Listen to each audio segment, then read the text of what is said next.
Hello everyone. हमारा आज का वीडियो है टेम्पोरोमैंडिबुलर जॉइंट यानी टीएमजे डिसऑर्डर्स पर। टीएमजे डिसऑर्डर क्या होता है, इसका कैसे पता किया जाता है, इसमें क्या लक्षण दिखते हैं, इसका कैसे पता किया जाता है और इसका इलाज क्या है। तो चलिए शुरू करते हैं। टेम्पोरोमैंडिबुलर जॉइंट, ये जोड़ कनेक्ट होता है हमारे लोअर जॉ मैंडिबल से हमारे स्कल की हड्डी से। हमारी स्कल की हड्डी होती है हमारे दिमाग के पास में टेम्पोरल बोन। तो जब हमारा लोअर जॉ मैंडिबल कनेक्ट करता है हमारे टेम्पोरल बोन से, तो इसे कहते हैं टेम्पोरो मैंडिबुलर जॉइंट, टीएमजे। ये पाया जाता है हमारे स्कल के बेस में।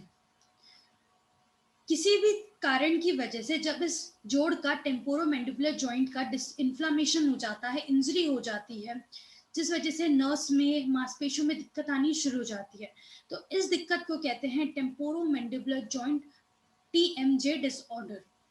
यानी कि टीएमजे के नाम में ही छुपा हुआ है, टेम्पोरो मतलब टेम्पोरल बोन, मैंडिबल मतलब हमारा लोअर जॉ। तो जब हमारा स्कल, वैसे हमारा स्कल किसी भी एक भी बोन से नहीं ऐसे जुड़ा हुआ होता, बस ये एक ही जॉइंट है जो हमारे स्कल से जॉइंट करके रखती है। तो मैंडिबल हमारा लोअर जॉ कनेक्ट करता है हमारे स्कल से, और इस जॉइंट को कहते हैं टेम्पोरोमैंडिबुलर जॉइंट। अब इसे टीएमजे भी कहते हैं इन शॉर्ट। ये काम करता है हम जब बोलते हैं या हम कुछ चबाते हैं, अपने मुंह को खोलते हैं, बंद करते हैं, च्विंग करते हैं, तो ये जितने भी मूवमेंट है हमारे जॉ के, इन सब का काम होता है टीएमजे का। तो टीएमजे हमारे दिमाग के दोनों साइड के हिस्से में पाया जाता है, हमारे कान के फ्रंट में, यानी हमारे कान के आगे के हिस्से में पाया जाता है। और जब भी हम अपने मुंह को खोलते हैं, बंद करते हैं, बोलते हैं या फिर कुछ खाते हैं, चबाते हैं, निगलते हैं, तो इसका काम होता है टीएमजे का। तो टीएमजे ये फंक्शन करता है। अब टेम्पोरोमैंडिबुलर जॉइंट एक तरह का हिंज और स्लाइडिंग जॉइंट है, यानी ये कॉम्बिनेशन है हिंज और स्लाइडिंग मोशन का। इसलिए ये बहुत ज्यादा कॉम्प्लिकेटेड जॉइंट होता है हमारे बॉडी का। उसके साथ ही साथ हमारे स्कल में एक सॉकेट जैसा होता है, और हमारे लोअर जॉ मैंडिबल में एक पार्ट होता है जो बॉल जैसा होता है, उसे कॉन्डाइल कहते हैं। तो जब ये दोनों एक दूसरे से जुड़ते हैं, यानी सॉकेट और कॉन्डाइल, तो इस जोड़ को कहते हैं टेम्पोरोमैंडिबुलर जॉइंट। तो जब हमारा स्कल की बोन है टेम्पोरल बोन, इसमें सॉकेट होता है। उसके बाद हमारा लोअर जॉ है मैंडिबल, उसका जो ऊपरा हिस्सा है वो कॉन्डाइल्स होता है, बॉल के शेप में होता है वो। तो ये सॉकेट के अंदर बॉल फिक्स हो जाता है। इनके बीच में डिस्क होती है जो शॉक के एब्जॉर्प्शन का काम करती है। जब भी आप मुंह अपना चबाते हैं या मुंह खोलते हैं, बंद करते हैं, अपने जॉ का मूवमेंट करते हैं कोई भी, तब शॉक एब्जॉर्प्शन का काम करती है ये डिस्क। तो कॉन्डाइल और सॉकेट से मिलकर बनता है टीएमजे। उसके साथ ही साथ इन दोनों के बीच में डिस्क होता है जो इस जॉइंट को सेफ रखता है और शॉक एब्जॉर्प्शन का काम करता है। जैसे आप डायग्राम में देख सकते हैं, ये आपका ईयर कैनाल है, कान है, उसके फ्रंट में आगे के हिस्से में ये जॉइंट है। जो आपका लोअर जॉ है मैंडिबल, उसका जो राउंडेड बॉल शेप का जो हिस्सा है वो कॉन्डाइल है, और आपके स्कल बोन है टेम्पोरल बोन, उसका सॉकेट बना हुआ है, फोसा यानी गड्ढा बना हुआ है। तो इसमें ये बॉल शेप का जो जो आपका लोअर जॉ का है वो उसमें फिक्स हो रखा है, और इनके बीच में डिस्क है जो शॉक के एब्जॉर्प्शन का काम करती है। अब national institute of dental and craniofacial research ने क्लासिफिकेशन किया है इस टीएमजे डिसऑर्डर का। तो ये 3 में क्लासिफिकेशन हुआ है। पहला मायोफेशियल पेन, अगर पेशेंट को मांसपेशियों की कोई दिक्कत है, वीकनेस है, जिस वजह से मुंह अच्छे से खुल नहीं पाता, या नेक की मांसपेशियां है वो कमजोर है, कंधे की मांसपेशियां कमजोर है, फेस की मांसपेशियां कमजोर है, जॉ का मूवमेंट सही से नहीं, तो इस वजह से ये डिसऑर्डर हो सकता है। दूसरा, internal rearrangement of the joint, अगर आपका जो जॉइंट है टीएमजे, उसका ही अरेंजमेंट सही से नहीं है, तो अंदर की जो स्ट्रक्चर है, जैसे जो जॉ है उसका फ्रैक्चर हो रखा है, या फिर जॉ ही डिसलोकेट हो रखा है, जो आपका मैंडिबल है या फिर आपका जो डिस्क जो है वो डिस्प्लेस हो गया अपनी जगह पे, या फिर कोई भी ट्रॉमा हो गया, इंजरी हो गई आपकी कॉन्डाइल्स पे, बोन पे, या फिर आपके टेम्पोरल बोन का फ्रैक्चर हो गया है, रोड ट्रैफिक एक्सीडेंट, ट्रॉमा, या फिर कोई इंजरी की वजह से, जिस वजह से जो जॉइंट में अलाइनमेंट है वो सही नहीं है, दिक्कत है, इस वजह से टीएमजे डिसऑर्डर हो सकता है। तीसरा है डीजेनरेटिव जॉइंट डिजीज। कोई ऑस्टियोआर्थराइटिस या गठिया बाई की दिक्कत है पेशेंट को, रूमेटॉइड आर्थराइटिस की दिक्कत है जॉइंट की, टीएमजे जॉइंट की, तो जब ये दिक्कत है तो टीएमजे डिसऑर्डर्स हो सकता है। तो ये 3 में क्लासिफिकेशन किया है, तो इनके अकॉर्डिंग पेशेंट को किसकी वजह से दिक्कत हुई है इसका पता कर सकते हैं। अब टीएमजे डिसऑर्डर्स किन कारणों की वजह से होता है? वैसे तो इसका कोई एक कारण नहीं है, बहुत सारे कारणों से ये दर्द उठ सकता है, खास तौर पर इंजरी या ट्रॉमा, रोड ट्रैफिक एक्सीडेंट, या ऊंचाई से गिर गए आप जिससे फ्रैक्चर हो गया है, इंजरी हो गई है, आपके टिश्यूज की इंजरी हो गई है, तब टीएमजे डिसऑर्डर्स हो सकता है। या फिर अगर आपका जो जॉइंट है वो उसका शेप ही सही से नहीं है, एबनॉर्मल शेप है, बाय बर्थ ही उसका अलाइनमेंट सही से नहीं है, तब भी टीएमजे डिसऑर्डर हो सकता है, टीएमजे पेन हो सकता है। या ट्रॉमा हो गया है कोई भी हेड का, या फिर इंजरी हो गई है हेड की, स्ट्रोक हो गया है, या फिर नेक की इंजरी हो गई है, नेक में पेन रहता है, तो भी टीएमजे डिसऑर्डर हो सकता है। या फिर अगर आप ज़्यादा ही बोलते हैं, या फिर ज़्यादा ही निगलते हैं, या फिर ज़्यादा ही चबाते हैं, या बहुत तेज तेज चबाते हैं, तो एक एक्सेसिव प्रेशर की वजह से, एक्सेसिव स्ट्रेस की वजह से, ओवर यूज की वजह से जॉ जॉइंट के, तब भी दिक्कत हो सकती है। अगर आपको एर्थराइटिस की प्रॉब्लम है, या फिर आपकी जॉइंट है जो डिस्क है उसका डिस्प्लेसमेंट हो गया है, तब भी ये दिक्कत हो सकती है। या फिर आपको कोई लंबे समय की मेडिकल कंडीशन है जैसे fibromyalgia, multiple sclerosis, irritable bowel syndrome, जिस वजह से भी टीएमजे डिसऑर्डर्स हो सकता है। अब टीएमजे डिसऑर्डर्स जब होता है तो पेशेंट क्या कंप्लेन करता है, क्या लक्षण देखने को मिलते हैं? इसमें सबसे ज्यादा पेशेंट को अपने फेस पे, कान के हिस्से में, कान के जो फ्रंट वाले हिस्से में वहां बहुत तेज का दर्द होता है, टीसे उठती है पेशेंट को। उसके साथ साथ पेशेंट को चक्कर आते हैं। इसके साथ साथ पेशेंट को गर्दन में भी दर्द और कंधे तक आना दर्द शुरू हो जाता है। स्टिफ लगता है बहुत ज्यादा, मांसपेशियां टाइट लगती है, मांसपेशियां बहुत ज्यादा कमजोर हो जाती है, मांसपेशियां, जो जॉ का मूवमेंट है, मुंह खोलते बंद करते वो सही से नहीं हो पाता, रेंज ऑफ मोशन सही से नहीं हो पाता, ना पूरा मुंह अच्छे से खुल पाता, ना पूरा बंद हो पाता है, लॉक हो जाता है एक पॉइंट पे जॉ, यानी अगर आप थोड़ा सा मुंह खोलते तो लॉक हो जाता है, पूरा ऊपर नहीं खुल पाता, ना बंद हो पाता है। और अगर मुंह बंद है या फिर अगर खुला हुआ बंद करने की कोशिश करते हैं तब भी लॉक हो जाता है, अच्छे से मुंह बंद नहीं होता। उसके साथ साथ पेशेंट का जो जॉ है वो एक तरफ, जो जबड़ा है वो एक तरफ शिफ्ट हो जाता है, जिस वजह से जो ऊपर वाले दांत है, नीचे वाले दांत है, उन सब का अलाइनमेंट सही से नहीं हो पाता, और इसे कहते हैं माउथ ऑक्लूजन। इसके साथ साथ पेशेंट को कान के पास में दर्द होता है, पूरे चेहरे तक दर्द आना शुरू हो जाता है, पेशेंट का गर्दन में दर्द आना शुरू हो जाता है, इन सब की मांसपेशियां कमजोर होने लगती है। उसके साथ साथ पेशेंट को बहुत ज्यादा थकावट महसूस होती है, स्वेलिंग आ जाती है फेस पे। पेशेंट जब भी चबाता है, कुछ भी निकलता है तो दर्द उठता है, टीसे चलती है, लॉक हो जाता है, स्टक हो जाता है जब भी मुंह खोलता है बंद करता है पेशेंट। उसके साथ साथ पेशेंट को जब भी मुंह खोलता है बंद करता है तो कट कट की आवाज आती है, स्वेलिंग आती है, और रेंज ऑफ मोशन सही से नहीं हो पाता, पेशेंट को बहुत ज़्यादा डिस्कम्फर्ट फील होता है, दांतों में दर्द होना शुरू हो जाता है पेशेंट का, और पेशेंट को चक्कर भी आने शुरू हो जाते हैं। अब टीएमजे डिसऑर्डर का पता कैसे किया जाता है? फिजिकल एग्जामिनेशन से डॉक्टर पता कर सकते हैं, आपके पेन किस पॉइंट पे वो चेक करते हैं अपने फिंगर्स से टच करके। उसके बाद आपको बोलते हैं मुंह बंद करो खोलो, उससे चेक करते हैं कि आपको पेन सबसे ज्यादा किस में है। आपका रेंज ऑफ मोशन चेक करते हैं, आपकी मसल्स की स्ट्रेंथनिंग चेक करते हैं, टाइटनेस किस हिस्से में, स्वेलिंग किस हिस्से में वो चेक करते हैं। उसके साथ साथ आपका डिस्कम्फर्ट किस जगह पे है, और आपको उसके साथ साथ गर्दन में भी दर्द आ रहा है या नहीं आ रहा है वो सब चेक करते हैं। उसके बाद इमेजिनिंग टेस्ट से भी पता किया जाता है, जैसे X-ray of jaw, CT scan jaw का, एमआरआई जॉ का, इनसे भी पता किया जाता है। फिर एक तरह का प्रोसीजर है टीएमजे आर्थ्रोस्कोपी। ये एक तरह से इसका डायग्नोसिस भी टीएमजे आर्थ्रोस्कोपी, और ये एक तरह का इलाज भी है। तो टीएमजे आर्थ्रोस्कोपी में एक कैमरा होता है, वो फिट करते हैं, जिसे आर्थ्रोस्कोप कहते हैं, कैन्यूला में, और वो कैन्यूला इंसर्ट करते हैं हमारे हमारे जॉइंट के स्पेस में, और फिर देखते हैं कहाँ दर्द सबसे ज़्यादा पेशेंट को दिक्कत है, और उसका उससे भी पता किया जाता है। फिर रिस्क फैक्टर्स की हम बात करते हैं तो टीएमजे डिसऑर्डर्स का सबसे ज़्यादा रिस्क किस में है? पुरुषों के मुकाबले महिलाओं में सबसे ज़्यादा रिस्क है, और 18 से 44 की एज की जो महिला है उनमें सबसे ज़्यादा रिस्क है, जिनको यूमेटॉइड आर्थराइटिस, ऑस्टियोआर्थराइटिस, गठिया बाही आर्थराइटिस की या कार्टिलेजेस की वियर एंड टियर की दिक्कत है, इनमें सबसे ज़्यादा रिस्क है टीएमजे पेन का। जिनके दांतों की दिक्कत रहती है या बहुत ज़्यादा चबाते हैं जो अपने दांतों से, बहुत ज़्यादा लॉन्ग टर्म जिनको दांतों की प्रॉब्लम रहती है उनको टीएमजे पेन हो सकता है। या फिर जिनका पोस्चर सही नहीं है, जिनकी गर्दन की जो मांसपेशियां वो वीक है, अपर बैक की मांसपेशियां कमजोर है, दर्द रहता है जिनको गर्दन में बार बार, जिनको सर्वाइकल पेन रहता है, उनका पोस्चर जिनका सही नहीं है, तब भी जॉ के मांसपेशियां कमजोर होने की वजह से जॉ डिसऑर्डर हो सकता है।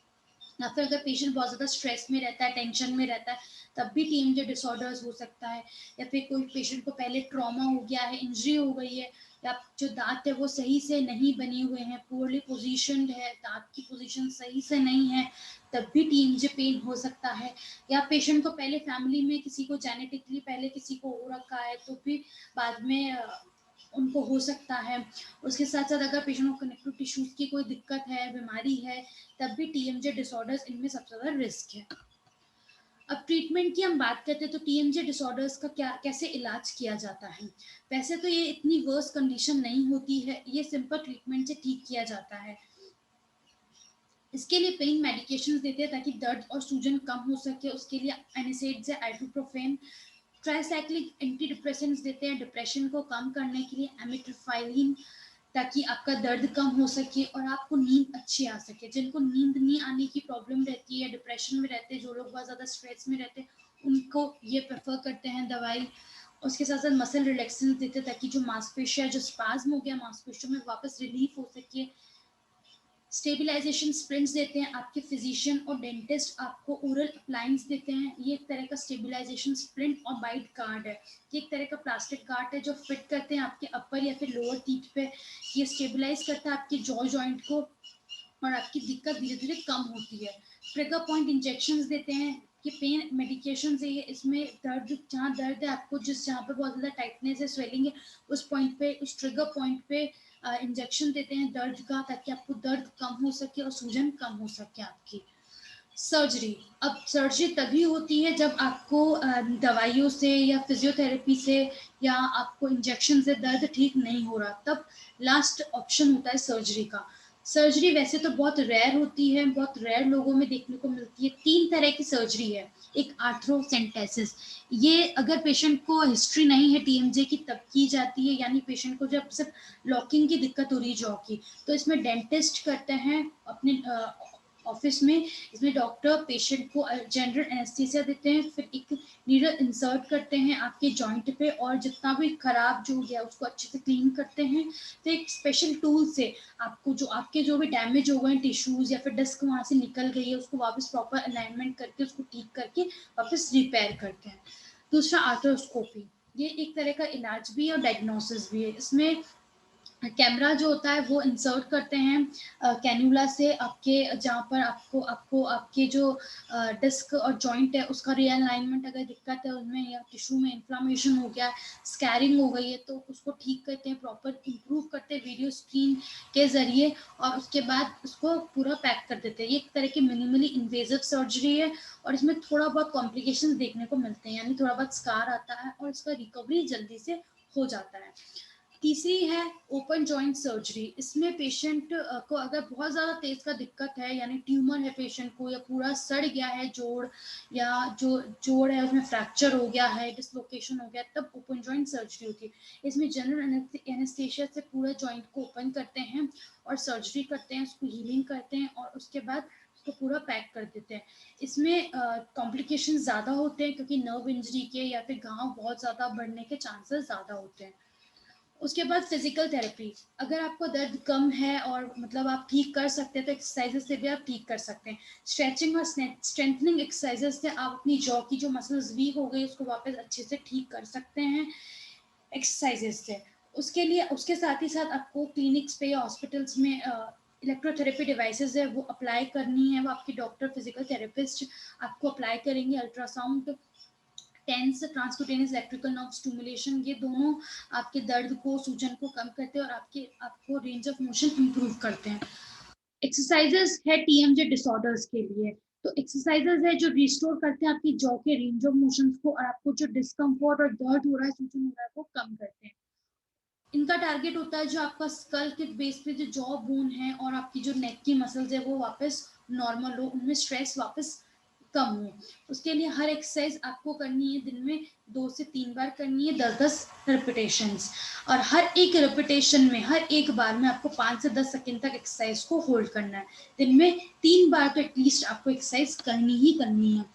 पहली है गोल्ड फिश एक्सरसाइज। इसमें आप अपना मुंह, अपना अपने जो जीभ है वो ऊपर जो आपके जो माउथ है उसके रूफ पे लगा देंगे, यानी अपने माउथ के ऊपर वाले हिस्से पे जीभ को टच करके रख देंगे। बस आपको बार बार जीभ को ऊपर नीचे नहीं करना है, जीभ को एक बार एकदम आपको अपने माउथ के रूफ पे लगा के रख देना है। फिर आप अपने जिस कान के वहां दिक्कत है उस हाथ, वहां पर आप उस पॉइंट पे आप उंगली रखेंगे और एक पॉइंट आप अपनी चिन पे रखेंगे। फिर आपको अपने दोनों उंगली से अंदर की तरफ प्रेशर लगाना है और अपने मुंह को पूरा खोलना है। फिर होल्ड करना आपको 5 से 10 सेकंड तक, फिर रिलैक्स, ऐसे 10 बार करना है।